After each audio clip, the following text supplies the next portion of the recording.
Este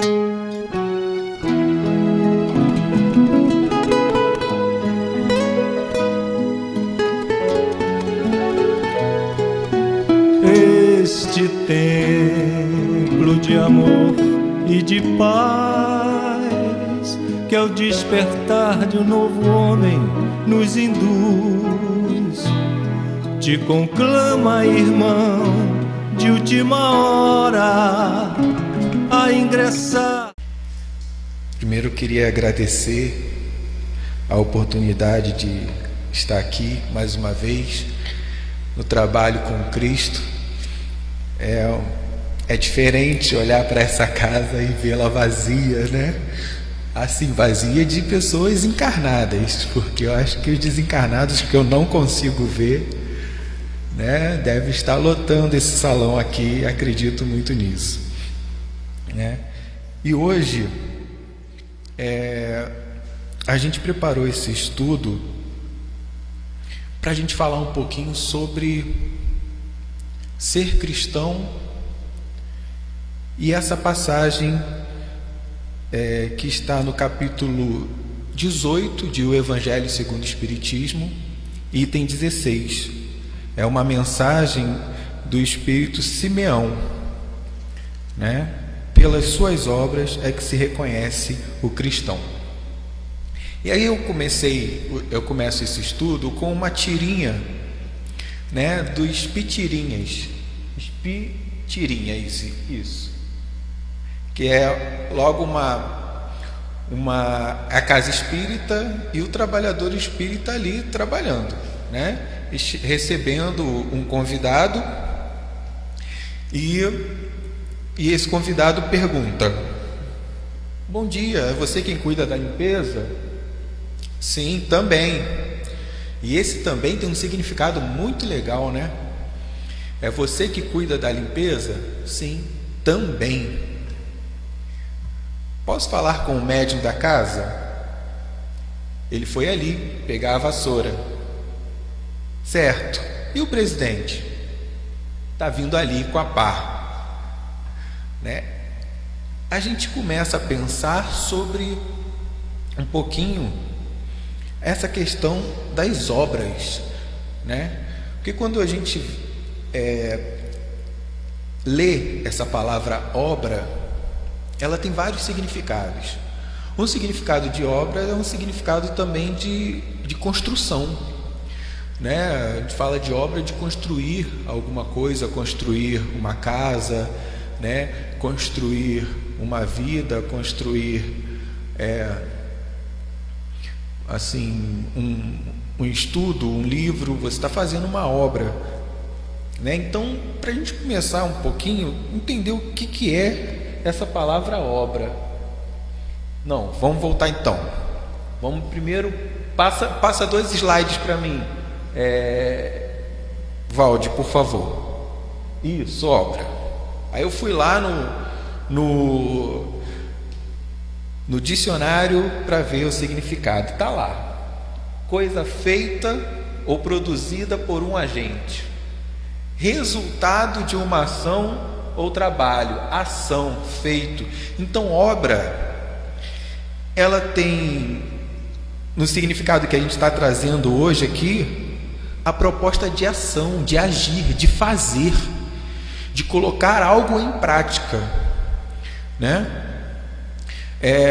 De que a gente possa pensar em obra. Olha, iluminou legal agora, hein? Ficou bom. A gente pode pensar em obra no sentido de que a nossa função de fazer algo por alguma coisa ou por alguém, né? Nesse sentido que a gente vai trabalhar essa palavra obra hoje. E aí volta um slide para mim, Valde, que a gente vai ver outro ponto dessa palavra, desse tema, melhor dizendo, que está dizendo assim: pelas suas obras é que se reconhece o cristão, né? E o que é ser cristão? Eu queria chamar muita atenção para isso hoje, porque vivemos um momento estranho da humanidade, vivemos um momento diferente do nosso país, em que alguns conceitos, né, alguns significados, eles têm se tornado outros sentidos, né? E a gente vai trabalhar a palavra cristão neste sentido, que cristão é aquele que segue os ensinamentos do Mestre Jesus sem discriminação. Então, cristão hoje, para a gente aqui no nosso estudo, é aquela pessoa, são todos aqueles que receberam os ensinamentos de Jesus, receberam o exemplo de Jesus e que buscam seguir aquilo, sem discriminar, sem escolher, olha, esse ensinamento não quero seguir, só quero esse. Não, todos os ensinamentos de Jesus, todos, né? E ali embaixo, bota aí para mim, Valdir, quais são os ensinamentos de Jesus? E ele mesmo diz: amarás o Senhor teu Deus de todo o teu coração, de toda a tua alma e de todo o teu espírito. Este o maior e o primeiro mandamento. E aqui tendes o segundo, semelhantes a esse: amarás o teu próximo como a ti mesmo. Toda a lei e os profetas se acham contidos nesses dois mandamentos. Então, o ensinamento de Jesus, ele se resume ao amor. Amar a Deus e amar ao próximo como a ti mesmo. Então vamos lá.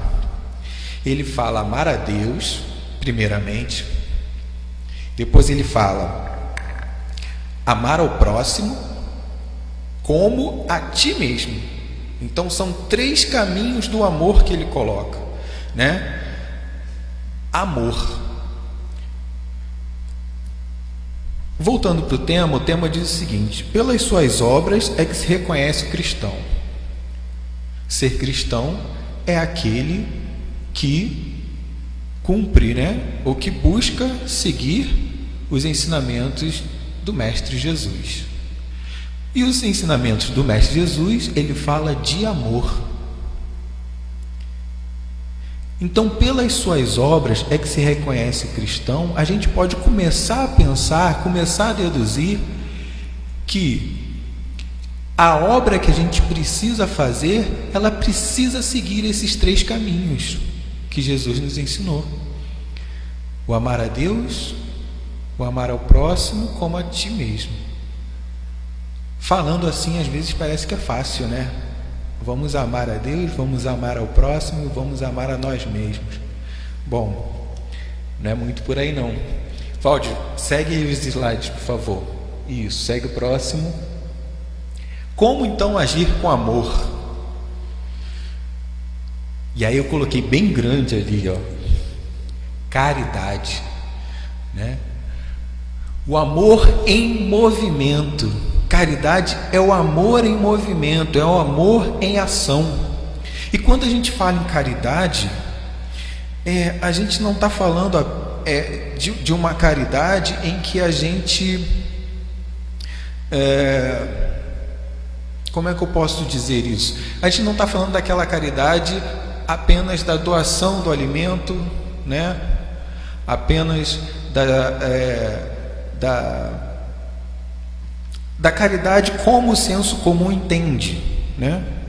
Nesse momento, quando a gente fala de caridade, quando a gente está falando do amor em movimento, né?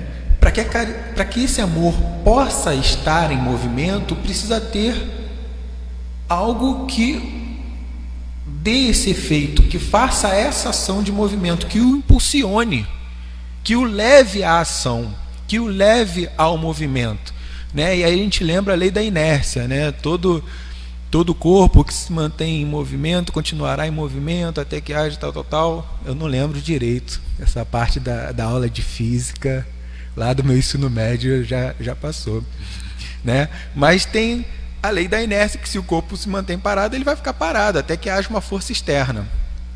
Então o amor, para que ele entre em movimento, para que ele se torne caridade, precisa alguém que o impulsione, precisa que haja alguém que dê esse efeito, que faça essa obra. E quem é que faz essa obra?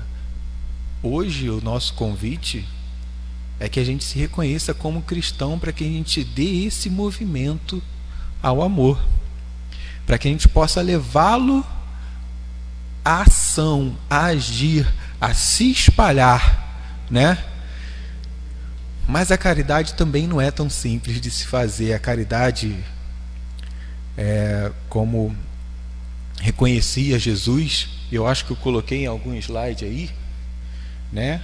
Tá lá no Livro dos Espíritos, mas passa aí, Valde, o próximo, por favor, né? Vamos lá. Como iniciar então esta obra? É isso mesmo. Para a gente começar a trabalhar esse amor em movimento, essa caridade, primeiro nós temos que trabalhar conosco mesmo. Não tem como a gente buscar ser caridoso com o outro que está ali ao nosso lado e a gente ainda caindo nas autoflagelações, vamos dizer assim, da nossa própria mente, da culpa, da angústia, do medo, da ansiedade, né? Então, primeiro, nós temos que iniciar essa obra dentro de nós mesmos. E aí ele está dizendo assim: reconhece o verdadeiro espírita pela sua transformação moral e pelos esforços que a emprega para domar suas inclinações mais. Allan Kardec, né? Então, buscar você domar aquilo que ainda em você, ou ainda em nós, né? Falando, me colocando também nessa situação em que nós precisamos ainda nos modificar. A caridade precisa começar pela gente, né? Onde eu preciso me melhorar, onde eu preciso aprender a me amar. Caridade não é o amor em movimento? Então vamos trazer esse amor, vamos fazer esse movimento para dentro, né? É o amar a mim também, não aquele amor narcísico, né? Aquele amor egocêntrico, não isso, mas o amor que perdoa, né? E quando a gente fala de perdão, perdoar a nós mesmos é tão complicado às vezes, né? Perdoar aquela situação que a gente sabe que hoje a gente errou, mas que naquela época a gente não tinha talvez tal noção, ou tal ideia, ou tal compreensão daquilo, né? Se entender como ser em transformação, como um ser inacabado, como dizia o grandioso Paulo Freire, né? Somos seres inacabados. Então a gente precisa entender esse movimento evolutivo que a gente tem pela frente, né? Nós estamos ainda no mundo de provas e expiações, transitando aí para o mundo de regeneração, né? Numa transição gradual, né? Dentro do seu tempo. E a gente está nessa evolução, a gente está nessa transformação. E ainda vamos errar. Ainda vamos errar. Ainda vamos fazer coisas que nós vamos nos arrepender e que nós vamos parar para pensar, refletir sobre isso e buscar não fazer mais. É natural isso, né? O importante é, como diz Allan Kardec, é que a gente busque não fazer mais, busca ter uma conduta, ou ter uma forma de agir que a gente compreenda que aquelas ações ruins devem ficar no passado, devem ficar lá atrás, e que a postura tem que ser uma postura melhor, né? Na busca desse amor interno, desse amor nosso para a gente, né? Esse é o primeiro passo, a caridade conosco mesmo, né? E quando a gente, e assim, é muito importante a gente falar sobre isso, né? Porque muitas vezes, quando eu converso com alguns colegas meus sobre buscar se conhecer, né? Buscar, por exemplo, fazer terapia, né, é o psicólogo, ainda muita gente hoje fala assim: não, psicólogo é coisa de maluco, né? Eu ir para psicólogo, não vou psicólogo. Por que não? Será que a gente já está com todas as nossas emoções, com todos os nossos entendimentos, já na perfeição, que a gente não precise de um apoio, que a gente não precise de uma outra caminho para refletir, né? Será que a gente não pode, por exemplo, vir até o nosso grupo espírita e ser atendido no atendimento fraterno por vergonha ou por medo de se expor ao colega da casa? Eu acho que são coisas que a gente precisa muitas vezes refletir, pensar, né, e entender que vencer o nosso orgulho, vamos dizer assim, né, de seres que ainda não estão inacabados, que ainda precisam muito evoluir, e buscar o apoio quando necessário, sim, né? Eu lembro que quando eu comecei na doutrina espírita, lá na adolescência, eu tinha vergonha de pedir ajuda, primeiro porque eu achava que eu estava dando trabalho para os outros. Aí eu falava assim: não vou pedir ajuda para ninguém, não, ficar dando trabalho para os outros, né? E eu pensava comigo na minha adolescência: bom, mas agora eu sou espírita, agora os espíritos de luz vão me ajudar, né? E ficava só contando com os espíritos de luz, né? Mas eu não conseguia colocar os meus problemas e não conseguia ter o apoio direto, né, daqueles que podiam estar ali comigo fisicamente, me dando apoio, me dando carinho, me dando atenção. E aí, por muitas vezes, né, barreiras eu mesmo criei para os meus próprios problemas. Então a gente vai crescendo, vai amadurecendo, né, e vai entendendo que podia ter feito diferente naquela época, e que hoje se tiver que conversar, eu chamo mesmo: vem cá, senta aqui, estou precisando de ajuda, me ouve, né, vê o que tu acha, né, vamos orar comigo, me dá um passe, por favor, né? E é assim, a gente tem que aprender a se amar, se perdoar e praticar essa caridade conosco mesmo. O segundo passo, põe aí, Valde, para mim, por favor. Isso, o próximo. Olha lá. O segundo passo, com as pessoas à nossa volta, né? Você começa com você mesmo, é o primeiro passo. O segundo passo é com quem está à sua volta ali, né? Quem são as pessoas mais próximas de nós? Os nossos familiares, as pessoas do trabalho, né? As pessoas da escola, da faculdade, né? É muito difícil, muitas vezes, dentro da nossa própria casa, né, no nosso âmbito familiar, a gente conseguir muitas vezes perdoar o nosso irmão, perdoar a nossa irmã, né? É um cunhado que fez alguma coisa, é uma sogra, um sogro, né? É a esposa, o esposo, né? A gente fica chateado, né? E aí eu trago ali a questão 886 de O Livro dos Espíritos, que fala sobre a caridade, né? Kardec pergunta, né, o que é a caridade como entendia Jesus? E os Espíritos respondem: benevolência para com todos, indulgência para as imperfeições alheias e perdão das ofensas. É o famoso PIB. B e P. Benevolência, indulgência e perdão, né? Então, como que a gente começa a praticar isso dentro da nossa própria casa? Tem uma emoção, eu acho que é emoção, né?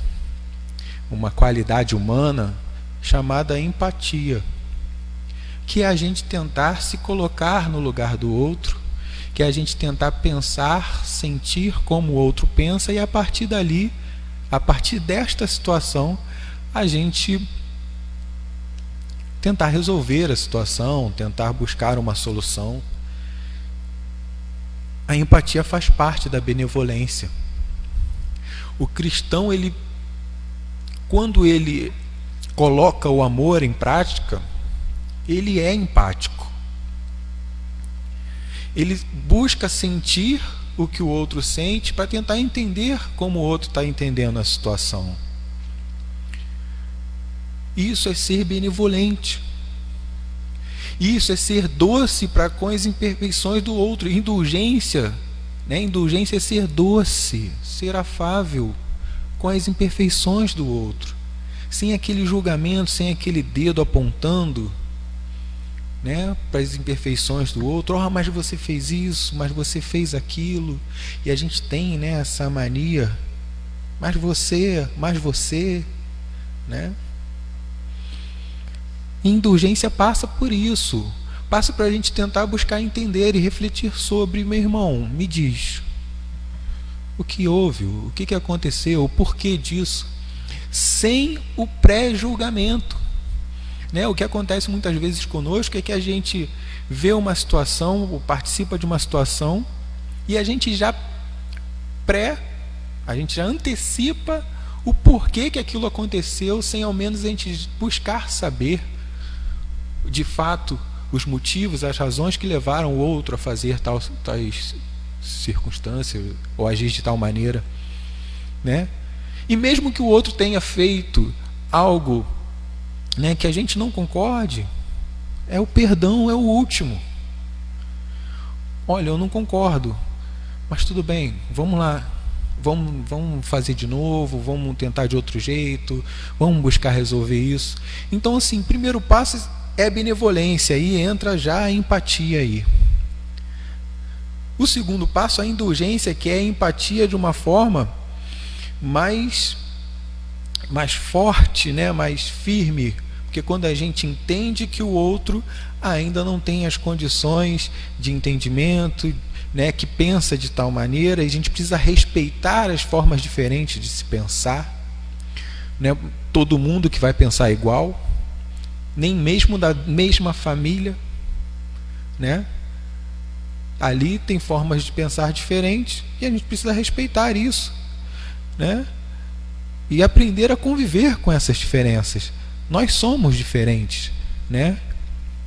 E incluir as pessoas nesse contexto, nos incluir nesses contextos da diferença, que é a maravilha de ser humano. Porque aí nós entendemos, nós como espíritas entendemos muito isso, né?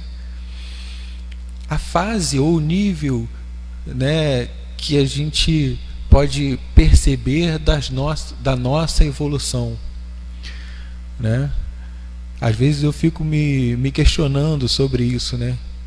Gente, quanta coisa que a gente precisa aprender ainda, quanta coisa que a gente precisa se perceber, quanto sujeito mesmo, quanto cidadão do mundo, e quanta coisa que ainda falta para a gente alcançar um grau de compreensão do universo, né, das leis divinas, que a gente ainda não consegue compreender. Então, que direito tenho eu de julgar o meu irmão, de julgar o outro, né? Que direito tenho eu se reconhecer, nos reconhecermos como seres que precisamos evoluir? É um dos grandes passos, né, para a gente fazer com que esse amor em movimento abrace mais pessoas, né? E o terceiro passo, coloca aí, Valde, por favor, né? Na casa espírita, claro, se nós estamos falando de doutrina espírita, se nós estamos falando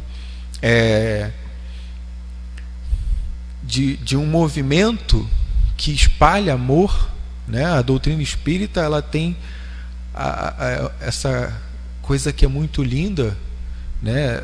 Esse princípio muito lindo, que é o princípio da caridade, né? E por que não praticar também na casa espírita? A gente falou, olha, primeiro com a gente mesmo, conosco mesmo, segundo, com as nossas pessoas mais próximas, nossa casa, nossa família, nosso trabalho, e por que não na casa espírita também, que a gente entende, pelo menos eu entendo dessa forma, que é uma extensão da minha casa, né? A casa espírita, eu chego na casa espírita como se eu estivesse em casa. Se eu pudesse dormir lá, viver lá dentro, seria ótimo, né? E por que não trabalhar, fazer os trabalhos que a casa espírita promove, né? Tanta coisa bacana que tem dentro da casa espírita, né? O varrer o salão, o recolher o lixo, por exemplo, aqui tem uma coisa que tinha antigamente, mas depois que botaram um telhado ali, eu acho que não tem mais, que era as folhas das árvores que ficavam aqui no chão. Eu lembro que antes de colocarem um telhado aqui fora, né? Você está lembrado disso, né, Valdir? Ficava várias folhas, né? Pô, vamos catar a folha, né? Que dessa árvore maravilhosa que dá sombra aí, dá fruto pra gente, né? Por que não trabalhar na casa espírita? Por que não fazer alguma coisa, né, em prol do outro? Porque aí, por que eu estou falando da casa espírita? Porque a casa espírita é o primeiro movimento que a gente faz para um outro que não é tão próximo da gente, que não sou eu, que não é meus familiares, que não é meus amigos assim imediato, mas que depois virão a ser, né? Meus amigos. E quantos amigos a gente faz na casa espírita? Queria até aproveitar e mandar um abraço aqui para os meus amigos de Comerge, Gabriel Marins, Júlia Monteiro, Gabriel Neto. Eu não falei nome, né? Daqui a pouco vou ter que citar o nome de todo mundo, gente, me perdoem, né? Eleandro, enfim, essa galera toda que eu tô com maior saudade de dar um abraço em vocês, bater aquele papo. E essa quarentena, né, fez com que a gente se distanciasse um pouquinho, né? Mas mandar um abraço para todo mundo, o próprio Vitinho, grande abraço para você, né? E para essa galera toda que a gente tem maior saudade aí, né? Então as pessoas da casa espírita, elas se tornam nossos amigos, né? E vai se tornando uma família. Mas é o primeiro trabalho que a gente faz fora desse contexto mais fechado, familiar, mais fechado do trabalho, né? Mais fechado da faculdade. É um contexto mais amplo. Então é como se fosse um estágio para que a gente pudesse começar a trabalhar a caridade para âmbitos maiores, mais amplos, né? Então o trabalho na casa espírita é muito importante. É o primeiro passo. É a saída nossa, muitas vezes, do nosso comodismo, né? Não vou ficar em casa hoje. Tem que ir para a casa espírita. Tem que ir lá para a biblioteca da casa espírita. Tô com aquela preguiça. E a gente sabe, né, o que é essa preguiça, né? A gente sabe que está aqui os nossos amigos no nosso ouvido, ó, não vai hoje não, descansa, né? Vai ter alguém que pode substituir lá. A gente sabe que tem as forças, né, que trabalham contra e tem as forças que trabalham a favor da gente, né? E tem isso mesmo, né? Então, põe ele, Valdir, para mim, por favor. Olha lá a tirinha, ó. Olha só que tirinha bacana. Chega um amigo e fala: o centro precisa ajudar mais, dar cursos profissionalizantes, atender a terceira idade. São ótimas ideias. E qual delas você pode iniciar logo? Eu não tenho tempo para fazer isso não. Por quê? Né? Vamos trabalhar no centro espírita, né? Quanto trabalho bacana que precisa, quanta ideia nova que precisa, né? Aqui dentro a casa espírita, ela segue também as transformações da humanidade, né? A humanidade vai evoluindo, a casa espírita também vai, e isso é muito bacana. Passa aí para mim, Valdir, por favor. Isso. E aí eu trago uma passagem, né, que está em Mateus e que está em Lucas. Ele fala assim, ó: Aquele, pois, que ouve estas minhas palavras e as pratica, será comparado a um homem prudente que construiu sobre a rocha sua casa. Quando caiu a chuva, os rios transbordaram, sopraram os ventos sobre a casa. Ela não ruiu, por estar edificada na rocha. Mas aquele que ouve estas minhas palavras e não as pratica, se assemelha a um homem insensato que construiu sua casa na areia. Quando a chuva caiu, os rios transbordaram, os ventos sopraram e a vieram açoitar. Ela foi derrubada. Grande foi a sua ruína. Né? Então ali Jesus ele já compara a prática da mensagem dele a uma construção. Olha que a gente falou de construção lá no início, né, quando a gente falou da palavra obra. E Jesus ele traz também esse significado de construção, né? Há uma construção sólida, há uma construção rígida, e que por mais que venham intempéries, por mais que venham forças exteriores, aquela construção vai continuar ali. E aí, para a gente começar a pensar sobre isso, né? Como eu venho de mocidade, né? Minha formação, ela dentro da doutrina espírita, né? Ela começou na mocidade, e eu vejo a importância da gente trabalhar as crianças, a importância da gente trazer as crianças, né? Para a doutrina espírita, para os estudos da evangelização, né? É porque é ali que a gente começa, né, a trabalhar os ensinamentos de Jesus com essas crianças e fazê-las compreender que a ação é o melhor caminho para que ela possa ter a sua base quanto pessoa bem fortalecida e bem estruturada para a vida inteira, né?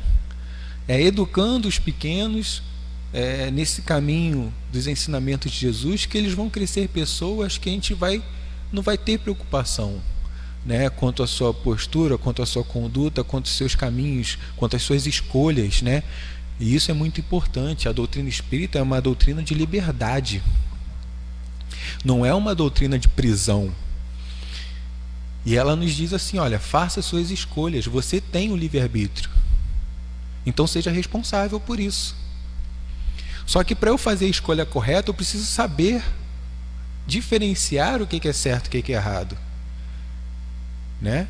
E como que eu vou diferenciar o que é certo e o que é errado?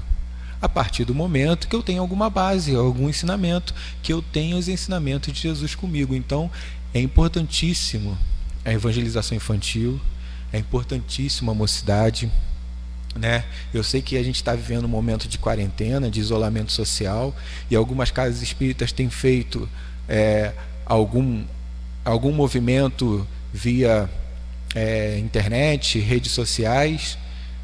Então não deixe de estar lá no horário que foi marcado, no horário estabelecido, para participar da reunião, mesmo que seja via internet, né? Se você tem acesso, é claro, né? Se você tem essas condições de ter esse acesso aos equipamentos e tudo mais, participe, né? Mas se não tem, faça em casa, né?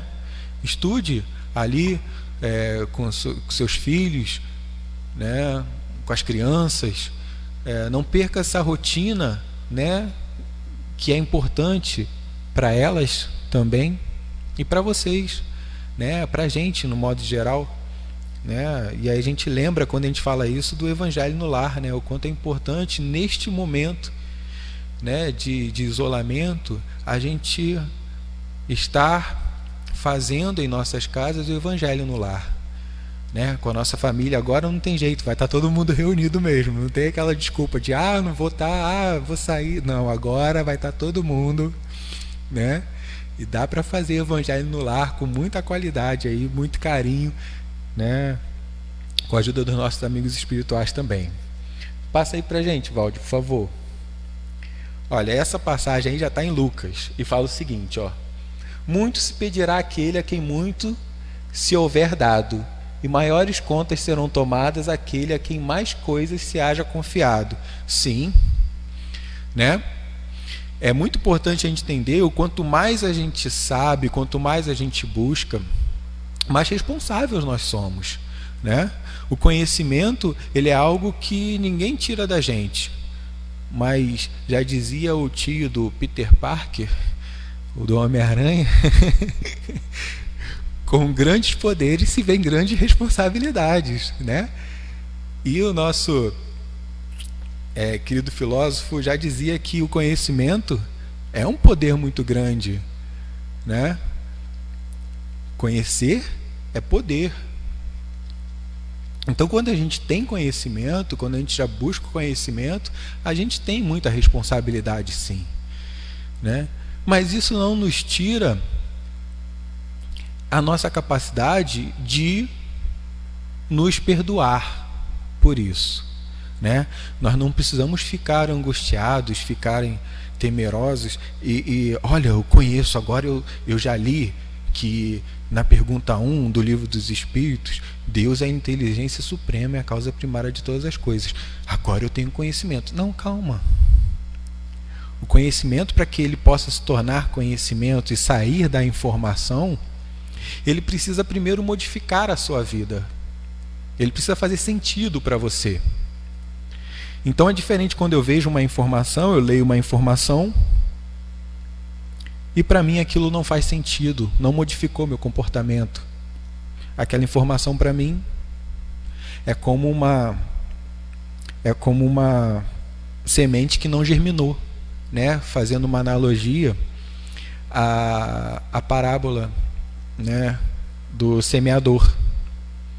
Então aquela semente não germinou.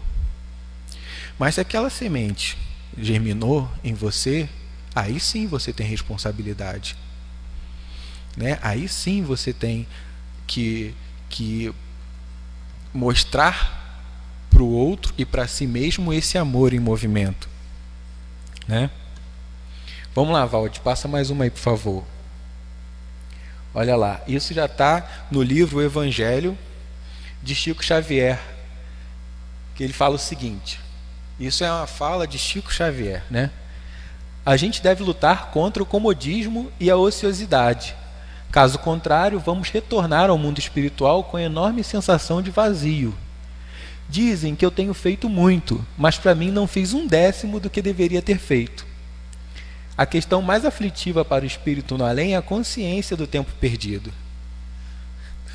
Eu fico com medo quando eu li essa frase, porque Chico diz que não fez 1/10 do que deveria ter feito.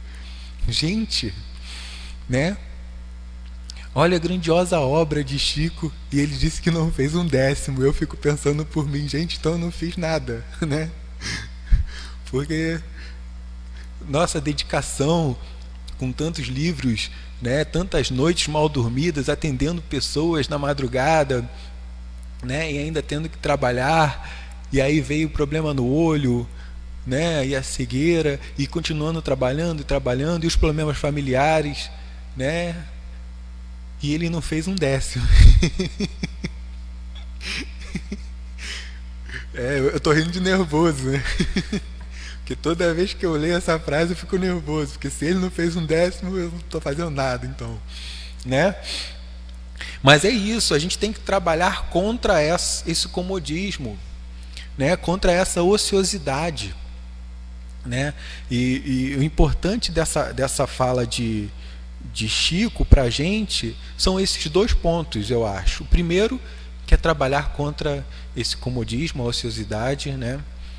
Achando que nós estamos bem do jeito que estamos. Na verdade, voltando ao que eu já tinha falado há um pouquinho atrás, a gente precisa muito crescer ainda. Então, não tem espaço para comodismo, né? Não tem espaço para a gente achar que a gente está bom do jeito que a gente está. Não dá. E a segunda parte que ele fala que uma coisa ruim é quando a gente chega no plano espiritual com a ideia de não ter feito. Gente, a gente já parou para pensar sobre isso, né?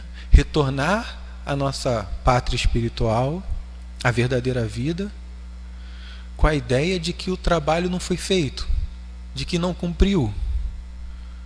É como aquela ideia que a gente tem de tempo perdido, tempo jogado fora, né? Olha, só de pensar nisso já me vem uma sensação de arrependimento, de dor, né? De angústia. E eu acho que a gente não quer isso, eu acho que ninguém quer isso. Então, se é para a gente voltar, que a gente vai voltar, né? Nossa pátria é lá, então vamos voltar com o dever cumprido, né? Vamos voltar com a cabeça erguida na tentativa, né? Na busca de todas as tentativas possíveis de fazer as coisas que a gente veio aqui para fazer, né? E principalmente de crescer, de evoluir, de nos melhorar e buscar a melhoria das pessoas à nossa volta, né? Vai lá, Valde, né? É a próxima. Isso. Essa fala é de Tiago. E assim, essa fala tá lá no capítulo 2, versículo 17 e 18 do livro de Tiago. E eu gosto muito dela, que ele fala o seguinte: assim também a fé, se não tiver obras, é morta em si mesma. Mas dirá alguém: tu tens fé e eu tenho obras. Mostra-me a tua fé sem as obras, e eu te mostrarei a minha fé pelas minhas obras, né? Então Tiago já coloca a fé na ação, né? Ele não coloca aquela fé estagnada, aquela fé em que fica apenas no acreditar, mas é no acreditar e agir, no acreditar e fazer, no acreditar e buscar, né?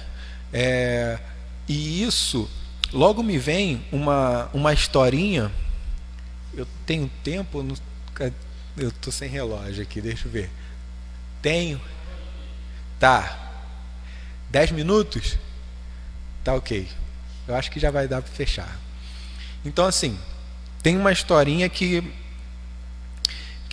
Jesus estava num caminho com os seus discípulos, né, numa estrada, e nessa estrada eles passaram por um carroceiro, e esse carroceiro estava com a roda quebrada. E esse carroceiro saiu da carroça e começou a orar. E aí Jesus passou direto, e os apóstolos ficaram se perguntando: ué, não vai ajudar? Ele está orando ali. Mas ninguém chegou e falou para Jesus. Só observaram, mas questionaram. E eles seguiram pela estrada. Lá na frente, um outro carroceiro, também com a roda quebrada da carroça. Só que esse carroceiro estava xingando, estava esbravejando contra Deus, contra o universo, né? Falando: quebrou minha roda, não é possível. Mas ele esbravejava, mas ao mesmo tempo buscava resolver. Estava catando graveto, estava catando madeira para tentar consertar aquela roda de madeira para ele seguir em frente. E aí Jesus para e pede aos seus discípulos para ajudarem. Aí os discípulos se intrigam mais ainda, mas aceitam o que Jesus falou e vão lá e ajudam o carroceiro. Quando eles acabam de ajudar, eles, intrigados com aquela proposta de Jesus, eles vão perguntar: Senhor, passamos por 2 carroceiros. Os 2 estavam com a roda quebrada. O primeiro estava orando, pedindo a Deus ajuda. E o outro estava esbravejando contra Deus. E o Senhor pediu para a gente ajudar este segundo. Aí ele falou: sim, eu pedi para ajudar este segundo. Porque este segundo, por mais que ele estivesse tendo uma atitude errada de esbravejar contra Deus ou contra o universo, ele estava agindo. Ele estava saindo da inércia, ele estava fazendo, ele estava buscando resolver o problema, né? Com as suas mãos, com a sua ação, por si mesmo.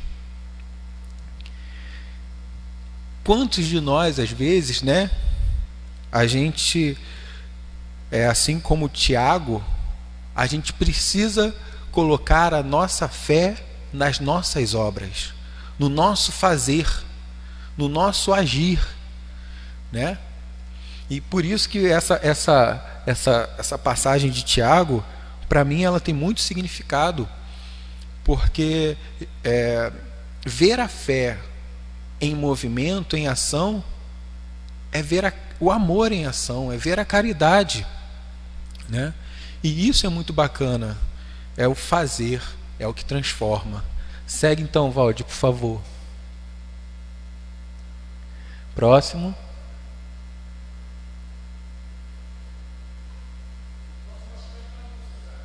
Isso, pode ser. E aí, o Valdir vai colocar o próximo aqui pra gente. E essa é uma música que eu trouxe, uma música do Alan Filho, de título Na Porta de Damasco. E ela fala da passagem de Paulo, né? É uma conversa. Eu queria que a gente prestasse atenção na letra. Depois a gente vai falar um pouquinho da letra, mas vamos ouvir a música. Por favor, Valdir.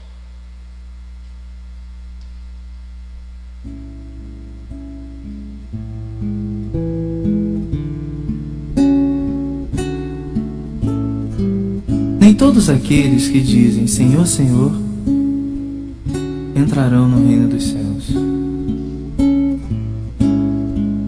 Senhor em seu nome,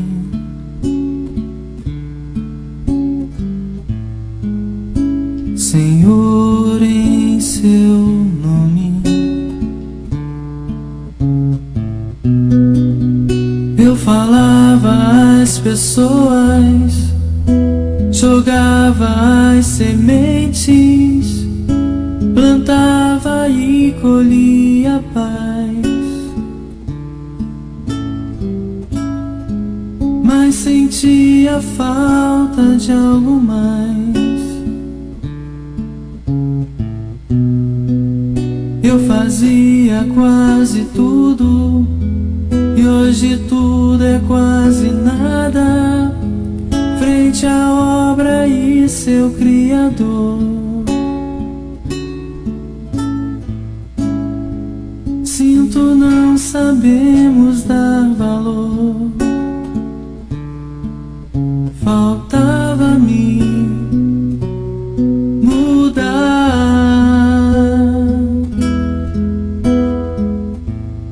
e tentar me encontrar e tentar me conhecer, Senhor. Ser mais um em seu rebanho a caminhar. Não me cabe só falar, também cabe agir e me tornar um instrumento seu a melhorar.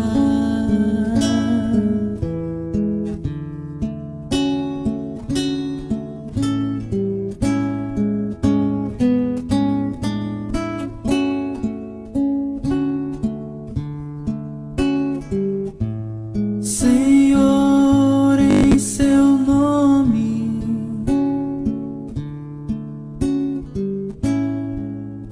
Senhor em seu nome,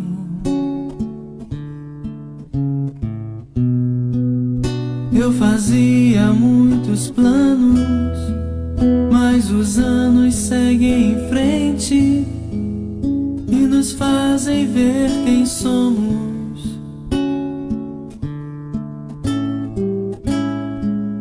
Cometemos mil enganos. Eu queria ser o leme, mas agia como âncora, retardando meu caminho.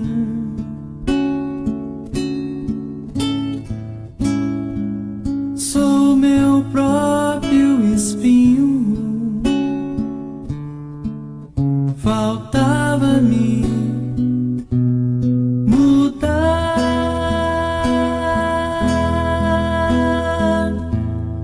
e tentar me encontrar e tentar me conhecer, Senhor.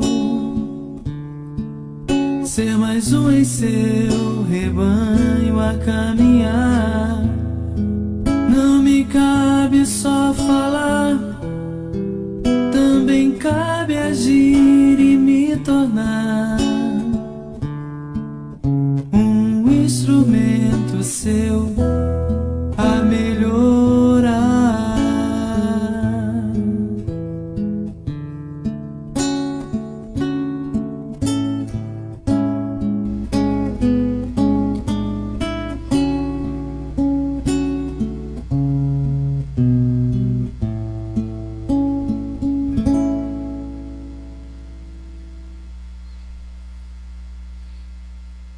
Passa aí, Valde, para mim. Isso. Pra gente encerrar já, né, que já chegou a nossa hora, eu só queria deixar essa música com uma proposta, né, da gente começar a nossa busca pelo amor e movimento em nós mesmos, né, que é o que essa música vem trazer pra gente, né? Para ele faltava ele se modificar, né? Não adiantava ele falar às pessoas, ele jogava as sementes, ele plantava, colhia paz, mas sentia alguma falta. E essa falta era a sua própria modificação. Então, voltando ao início da nossa palestra, vamos trabalhar o amor dentro de nós, vamos nos reconhecer pelo amor em movimento. Vamos trabalhar o amor com as pessoas próximas a gente, né? E vamos trabalhar o amor com aqueles que precisam. Bom, o nosso recado era esse. Eu queria muito agradecer a oportunidade. Eu queria convidar todos nesse momento a fechar os olhos. Você que está em casa nos acompanhando, vamos fechar nossos olhos. Vamos elevar nossos pensamentos a Deus, nosso Pai. Buscar nosso Senhor Jesus Cristo e vamos orar. Senhor Jesus, que bom que é sentir a Sua presença em nossos corações. Neste momento em que um abraço é algo tão desejado, sentir o seu abraço nos envolvendo neste momento nos traz grande carinho e conforto, porque compreendemos que tudo isso vai passar. Que neste momento, Senhor Jesus, a todos aqueles que estão em suas casas nessa hora, possam receber de Ti a luz que acalma, que apazigua, que traz conforto. Aqueles trabalhadores da linha de frente dos hospitais, as pessoas internadas, doentes, que precisam de Ti, e aqueles, Senhor Jesus, que ainda não compreenderam todo esse momento, que o Senhor possa iluminá-los, clarear suas mentes, seus corações, trazer o carinho, o conforto necessário para que eles possam ter a qualidade de vida, a alegria restabelecida e essa paixão por viver. Senhor Jesus, que o mundo inteiro possa sentir a Sua luz e que o mundo inteiro possa sentir neste momento o Seu carinho. Fique conosco, onde estivermos. Que assim seja, meu Pai, graças a Deus. Muito obrigado.